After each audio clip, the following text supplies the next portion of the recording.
Welcome students. आज हम लोग एक्सरसाइज 2.2 का क्वेश्चन नंबर 1 का दूसरा देखने वाले हैं। कल हम लोगों ने एक्सरसाइज 2.2 का क्वेश्चन नंबर 1 का 1 देखे थे, तो आज हम लोग ये क्वेश्चन बनाने वाले हैं। तो कल हम लोगों ने देखा था बनाने का नियम क्या था, हम लोग जान गए थे, तो उसी तरह से इसको भी बनाएंगे। ये मेरा ए है, बी है और सी है, तो ए और सी को गुना करते हैं। तो गुना करो 4 गुने 1 कितना हुआ, तो 4 हो गया। ठीक है, 4 गुना 1 4 हो गया। अब यहाँ पे क्या करना है, 4 का गुणनखंड करना है, तो 2 से कर दो और 2 बार में जाएगा। ठीक है, कितना गया मेरा 2 गुना 2, ये इसका गुणनखंड आया किसका, 4 का। 4 1 के गुना करने पर 4 आया और ये आ गया मेरा। ठीक है, अब यहाँ पे क्या होगा कि देखो ये दोनों संख्या में से लेकर में 2 का गुना भी करेंगे, 2 दूना 4 आना चाहिए, और जोड़ने घटाने पर भी मेरा ये बी आना चाहिए। जो बी में मेरा कितना है -4, यानी कि बी में 4 है तो 4 आना चाहिए। ठीक है, 2 गुना 2 4 आ जा रहा है, और 2 जोड़ 2 यानी कि 2 जोड़ 2 कितना आएगा मेरा 4 आ जाएगा। तो ये 2 गुना 2 4 आ रहा है, और बीच में मेरा बी में कितना है 4 है, तो 2 और 2 4 आ जाएगा। तो यहाँ पे हम लिख सकते हैं कि 4s² माइनस का माइनस दे दिए, ब्रैकेट देंगे, और 2 + 2 और यहाँ पे जो s क्या है गुना में है, तो यहाँ पे s दे देंगे +1, यहाँ पे बराबर करेंगे। ठीक है, बराबर 0 दे देंगे। ठीक है, यहाँ पे बराबर 0 देंगे, हल लिखना होगा एक स्टेप में। अब यहाँ पे क्या करना है, 4s² माइनस 2 गुना s क्या होगा -2s, फिर माइनस गुना 2 क्या होगा -2s, यहाँ पे भी हो जाएगा +1 बराबर 0। अब यहाँ पे हम लोगों ने बोला था अगर ये समझ में नहीं आ रहा है, अब इसको स्किप कर सकते हैं, इसको ना लिखते हुए आप ये भी लिख सकते हैं डायरेक्ट। यहाँ पे -4 था, -4s है, यानी -4 लाना था, तो 2 और 2 जोड़ने के बाद मेरा 4 आ जा रहा था। ठीक है, यहाँ पे -4 लाना था, तो -4 कैसे लाते, तो -2 और -2 बराबर करते तो -4 आ जाएगा। तो वही -2 और -2 ला करके हम लोगों ने इस तरह के सिंपल ये करने के लिए हम लोग ये लिख दिए। ठीक है, अब यहाँ पर कॉमन लेना है। कॉमन कैसे लिया जाता है, तो जो संख्या दोनों में होती है उसी को कॉमन ले लिया जाता है। ठीक है, तो छोटा मेरा क्या है 2, देखो 2 है। अब 2 यहाँ पे छोटा है, ये 2 इसमें भी है। जैसे यहाँ पे क्या है 4s² - 2s, तो इसको ऐसे लिख सकते हैं हम 2 गुना 2s है ना, 2s गुना 2s, ये ऐसे लिख सकते हैं हम इसको, माइनस में 2s ऐसे लिख सकते हैं ना। तो कॉमन मेरा क्या आ रहा है 2s, ये 2s है, यहाँ पर भी 2s है, यानी कि 2s मेरा कॉमन आ रहा है। तो यहाँ पे ले लेंगे 2s, ब्रैकेट के अंदर में क्या लिखेंगे, तो ब्रैकेट के अंदर में लिखेंगे, यहाँ से 2s ले लिए, तो यहाँ पे क्या बचना चाहिए, तो 2s बचना चाहिए। अब गुना करो 2s गुना 2s, 2s गुना करेंगे हम 2s के साथ, तो मेरा 4s² आ जाएगा। तो 2s गुना 2s 4s² आ गया, माइनस देंगे, फिर क्या है यहाँ पर कितना लेंगे, जो मेरा 2s आ जाएगा तो 1 लेंगे, सिंपल। यहाँ पे हम 1 लेंगे तब मेरा 2s आ जाएगा। गुना करो 2s गुना 2s 4s², 2s -1 गुना करेंगे 2s आ जाएगा। अब यहाँ पर क्या करना है हमको, माइनस के साथ तो यहाँ माइनस लेंगे।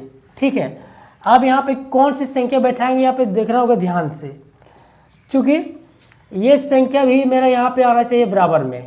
ठीक है, तो यहाँ पे क्या लेंगे, तो माइनस को बाहर ले लिए, तो यहाँ पे कौन सी संख्या लेंगे, जो मेरा यही संख्या आना चाहिए। यहाँ पे कोई कॉमन लेने वाला चीज़ है, कोई भी संख्या है जो कॉमन लिया जा सकता है, तो सर नहीं सर, वैसे कहा जाए तो 1 को हम ले सकते हैं, तो 1 ले लेते हैं, ब्रैकेट में कर देंगे। तो 1 कितना बार पढ़ेंगे, जो मेरा इतना आ जाएगा, तो सर 2s पढ़ेंगे। -1 को कितना बार पढ़ेंगे, जो मेरा 1 आ जाएगा +1, तो -1 × -1 को गुना करेंगे -1 से, तो मेरा +1 आ जाएगा। क्योंकि -1 ब्रैकेट के बाहर में है, इसको गुना करके दोनों के साथ गुना होगा, तो -1 गुना 2s, 2s आ गया, -1 गुना -1 +1 आ गया। ठीक है, यहाँ पे बराबर कर देंगे, बराबर 0। अब यहाँ पर कॉमन ले लिए थे, अब यहाँ पे निकालो 2s - 1 और 2s - 1, मतलब कि ये दोनों आ गया इस रूप में। अब यहाँ पे शून्यक निकालना है, तो 2s - 1 बराबर 0 और 2s - 1 बराबर 0। तो 2s बराबर क्या होगा, बराबर के उस साइड में ले जाएंगे तो क्या होगा, माइनस में ये प्लस में हो जाएगा 1, तो s बराबर कितना होगा 1/2। उसी तरीके से यहाँ पे करेंगे, 2s माइनस में है, बराबर के उस साइड में करेंगे प्लस में हो जाएगा, तो s का वैल्यू आ जाएगा मेरा 1/2। तो ये अल्फा है और ये बीटा है। ठीक है, अल्फा बराबर 1/2 और बीटा बराबर भी 1/2 आ गया। अब इतना आ गया। अब यहाँ पर जांच करना है कि जो हमने निकाला है शून्यक वो सत्यता की जांच करती है या नहीं करती है। ठीक है, यहाँ पे जांच करते हैं, तो यहाँ पे लिखेंगे जांच क्या, शून्यकों का योग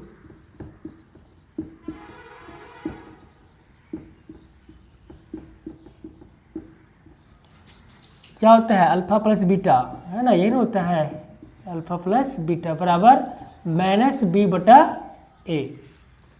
तो शून्यकों को योग करना है, नहीं जोड़ना है, अल्फा प्लस बीटा, अल्फा कितना है 1/2 प्लस बीटा कितना है 1/2 बराबर -b/a। -b कितना है -4 है, तो -4/a कितना है तो 4 है, तो यहाँ 4 दे देंगे। अब इसको एलसीएम निकालो, 2 और 2 का एलसीएम 2 हो जाएगा, 1 + 1 बराबर माइनस और माइनस को काट देंगे तो क्या होगा 4/4। यहाँ पे हो जाएगा 2/2 बराबर 4/4। इसको काटो, एक बार में जाएगा, इसको भी काटो एक बार, यानी कि 1 बराबर 1 आ गया। ठीक है, शून्यकों का योग 1 आ गया। अब यहाँ लिखेंगे शून्यकों का गुणनफल।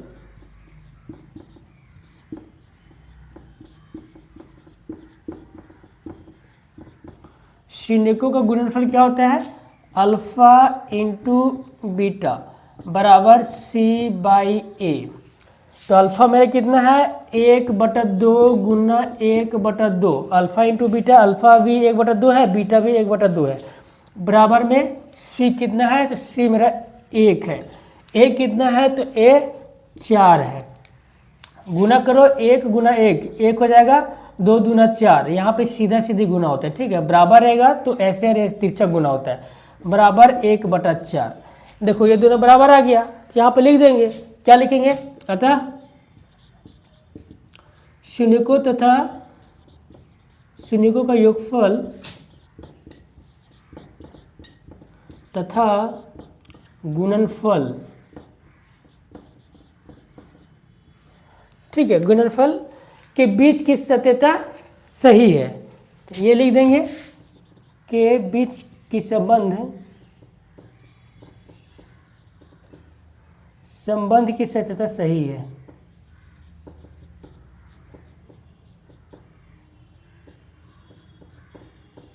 सही है। ठीक है, तो ये इस तरह से बनाएंगे हम। तो ये मेरा ये क्वेश्चन सही हो गया है, मतलब ये क्वेश्चन हम लोग बना लिए हैं। अब हम लोग अगला क्वेश्चन बनाते हैं। ठीक है।